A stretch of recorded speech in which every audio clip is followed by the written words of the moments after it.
সুমন তুই হয় না কা তুই ওকে আমরা এখন live already I think I hope আমি পেজ থেকে গেছি কিনা একটু চেক করো তো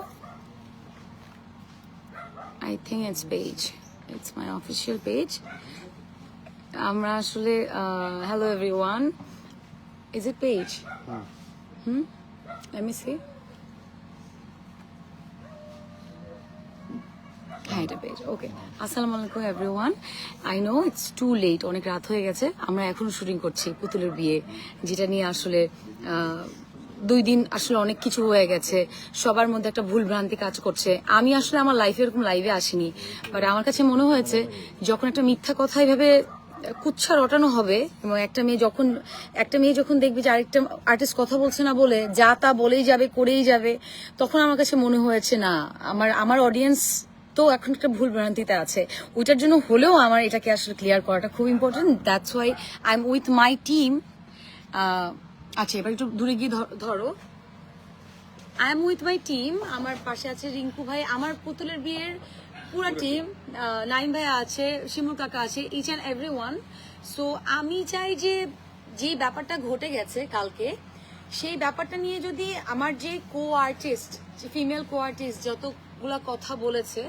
আমি ডিউ টু রেসপেক্ট তাকে বলতে চাই যে সে যদি আসলে একটা থাপ্পড়ে বা 2টা থাপ্পড়ে বা 3টা থাপ্পড়ে একটু বেশি ব্যথা পেত তাহলে সে ওটা যদি কমপ্লেন করতো আমার সংগঠন আছে আমার ডিরেক্টর আছে আমি এটা মেনে নিতাম যে সে শুধু আমার কাজটার ব্যাপারে কথা বলেছে যে আচ্ছা আপু আমাকে একটু জোরে মারছে বাট সে আসলে সংগঠন হোক ডিরেক্টর হোক কারোর সাথে কোনো কথা বলেনি সে ডিরেক্ট চলে গেছে লাইভে গিয়ে পুরো বিশ্বকে জানালো এতে আমরা অনেকেই চিনলাম তাকে আরো ভালো মতো চিনলাম যারা আমরা চিনিও না সমস্যা নেই তো যেটা হয়েছে যে আরো অনেক মিথ্যা কুচ্ছা রটানো হচ্ছে যেটা আমার জন্য 12-15 বছরের ক্যারিয়ারে এটা আমার জন্য অনেক দুঃখজনক এবং আমার কাছে মনে হয় আমার অডিয়েন্সের এই ভুলভ্রান্তিটা ভাঙানোটা খুব ইম্পর্টেন্ট যার কারণে আসলে আমি লাইভে আসা so can you say something আমার সবচেয়ে খারাপ লাগছে যেটা যে আমার সেট আমরা দীর্ঘদিন এই টিম কাজ করছি এবং সবসময় মানসম্পন্ন গল্প বলার চেষ্টা করি যে অ্যাটলিস্ট রমজান মাস আমরা শুটিং করছি আমার সেটে মানে একটা ইন্টারভিউ দেখলাম আমি খুব অবাক হলাম আমি কালকে শুটিং করছি শুটিং শেষ করতে পারি নাই মানে শুটিং পাচ্ছি যে কারণে স্টিল নাও এখন কয়টা বাজে এখনো আমরা শুট করছি যেহেতু আমাদের কালকে শুটিং করার কথা শেষ ছিল শেষ করতে পারিনি বিধায় আমরা আজকে শুটিং করতে হচ্ছে তো আমি একটা ইন্টারভিউ দেখলাম যে সেখানে আমার সেটের আর্টিস্ট গাঁজা খাচ্ছে তার ড্রাইভার দেখছে এই যে এটা শুনে আমরা সবাই অবাক হলাম রমজান মাস একটা আউটডোর লোকেশন আছে এখানে অনেক ধরনের মানুষ একটা অ্যাডভোকেটের বাসা ওনাদের ফ্যামিলি মেম্বার আমরা লোকেশনটা রেকি করে ম্যানেজ করে ওনাদেরকে এই কাজটা লোকেশন গল্পের কারণে আমরা এই জায়গায় আসি শুটিং করার জন্য সেই জায়গায় মানে এইরকম একটা এলিগেন্ট মানে এইরকম একটা কথা বলা এটা তো আমার জন্য অ্যাজ এ ডিরেক্টর বা আমার টিমের জন্য এটা খুবই বাজে কারণ রমজান মাস না হোক মানে জিনিসটা হচ্ছে মানে গাঁজা খাচ্ছে বা উনি যে কথাটা বলছে খুবই ভিত্তিহীন মানে এখানে তারপর ঢুকলাম মানে এটা খুবই ভিত্তিহীন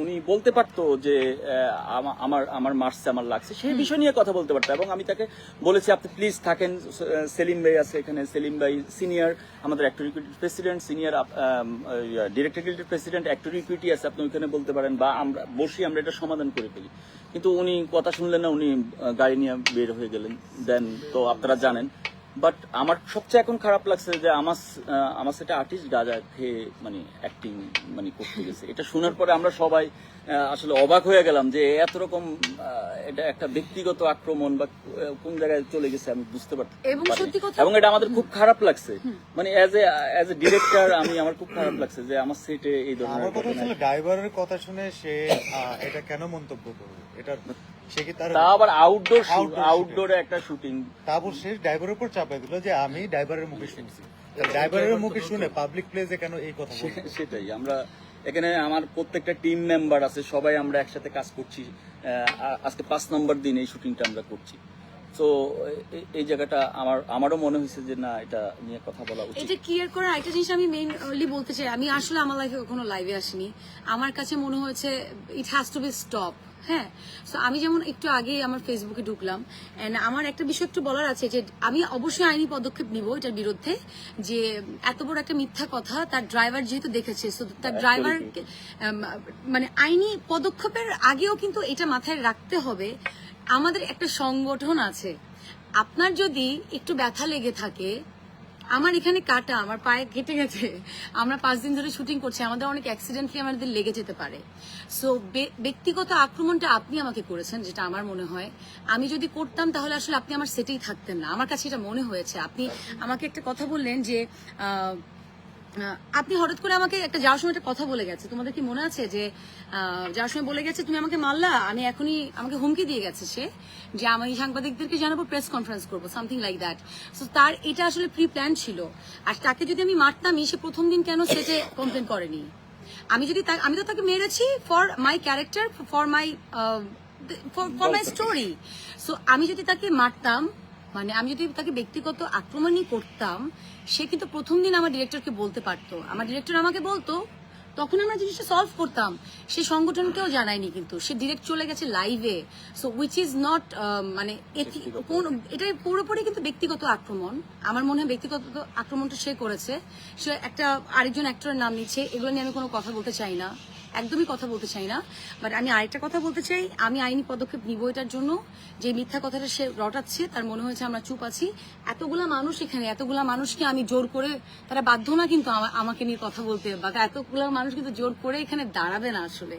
সো আমি এটা দেখার পর আমার কাছে আসলে খুব খারাপ লাগলো। আমি রিঙ্কু ভাইকে বললাম যে রিঙ্কু ভাই, it has to be stop now, আর আমি এখন আইনি পদক্ষেপ নিব, তার আগে আমি আমার সংগঠনের সাথে বসবো।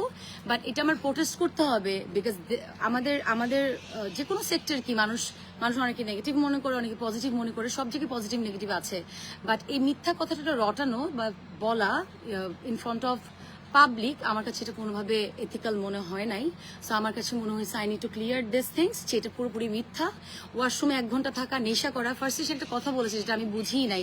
সে বলেছে যে তার গায়ে থেকে একটা গন্ধ আসছে, 1 ঘন্টা ওয়াশরুমে ছিল।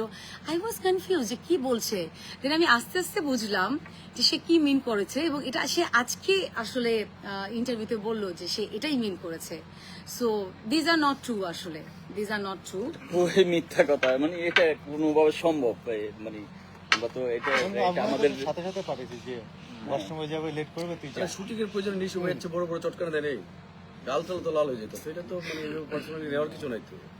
ইভেন হ্যাঁ, এটাই হচ্ছে হ্যাঁ। কাজের জায়গায় তো অনেক কিছু আছে। আরে ভাই রমজান মাস, সে পাবলিক প্লেসে ব্যথা লাগছে বা এটা নিয়ে কথা বলতে হবে। একটা বড় বিষয় হলো যেটা ওটা যদি নিয়ে কথা গাঁজা খাইতো, স্বামী অথবা ড্রাইভার কিন্তু এতটুকু অ্যাক্সেস পাবে না যে তানজিন তিশার খুব কাছাকাছি এসে গাঁজা খাওয়ার দৃশ্য দেখবে, অথবা এটা পাবে। এটা সবচেয়ে বড় একটা ফ্যাক্ট কিন্তু। তো আমরা এটা কিন্তু আসলে এই ফ্যাক্টটা এরকম না, এটাকে ব্যক্তিগতকরণ করা হচ্ছে আর কি, যেটা বিষয়। তো আমরা যেটা হচ্ছে যে বিষয়টা আছে, ওই বিষয়টা যদি থাকে ওটা নিয়ে আলাপ হইতে হ্যাঁ, পারতো। যদি এটা যে মার পর্যন্ত হতো, যে তার গায়ে লেগেছে, এখনো অগোছালো। আমাদের সেটের বিরুদ্ধে কিন্তু একটা ইলিগেশন আসছে, যেটা আসলে এটা অসম্মানজনক আমাদের সেটের, যেটা still we are doing shooting. সে অলরেডি আমাদেরকে ফাঁসি দিয়ে কালকে চলে গেছে, যেটা আমাদের I have to say that. Even আমি কালকে আমার সংগঠনকে যেমন জানিয়েছি, আমাদের সেটে কিন্তু আমার বাবাকে অ্যাক্টর করছে সেলিম ভাই আমাদের সেটে ছিল, সেখানে সেলিম ভাই সেটে ছিল, তার সাথে কথা বলেনি আমাদের সিনিয়র আর্টিস্ট। ওটাও আমার একটু বলার আছে যে আমাদের এই পরিবারের জিনিস আমরা নিজেরা সমাধান না করে আগে পাবলিক প্লেজে নিয়ে যাই, তাহলে পাবলিক আমাদের কি পাবে? এটা আমাদের যেমন সম্মানহানি হচ্ছে, সবারই সম্মানহানি হচ্ছে। এবং আমার কাছে এটা মনে চিন্তা করা হয় উচিত সবার আগে। এটা আমি আসলে এটা আমি জানি না, আমার দর্শক যারা সেট আমাদের শুটিং করতে হবে। হ্যাঁ, সো আমরা এখন প্রত্যেক সেটে আছি। ফ্যামিলিতে টুকটাক ঝগড়া হয়, তো আগে ফ্যামিলি মিট করতে হবে। ইভেন তো আমি যদি বলি ওই জায়গা থেকে, সো আসলে আর কিছু বলার নাই। আমরা এখনো মানিকগঞ্জে শুটিং করছি, স্টিল আমাদের বোধহয় একটা সিন আছে, অনেক ইম্পর্টেন্ট ভাইটাল সিন। আমরা অলরেডি একদিন ফেসে গেছি। এই আর্টিস্ট আমার যে কো আর্টিস্ট চলে গেছে হঠাৎ করে। সো আমরা অলরেডি ক্ষতিগ্রস্ত এটার জন্য। আমরা তখনই ওখানে সলভ করতে পারতাম, যদি তার একটু থাপ্পড়টা একটু জোরে লেগে যায়, সে বললেই পারতো যে আমার এটা জোরে লাগছে, এটা কি।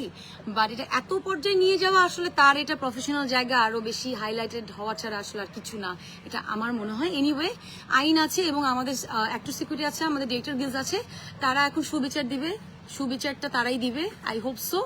আমার মনে হয় এরকম সোশ্যাল মিডিয়াতে কুচ্ছা রটানোর কোনো দরকার নাই, তুমি তোমার কাজ দিয়ে বড় হও, এরকম কুচ্ছা দিয়ে বড় হও না। Thank you so much, thank you.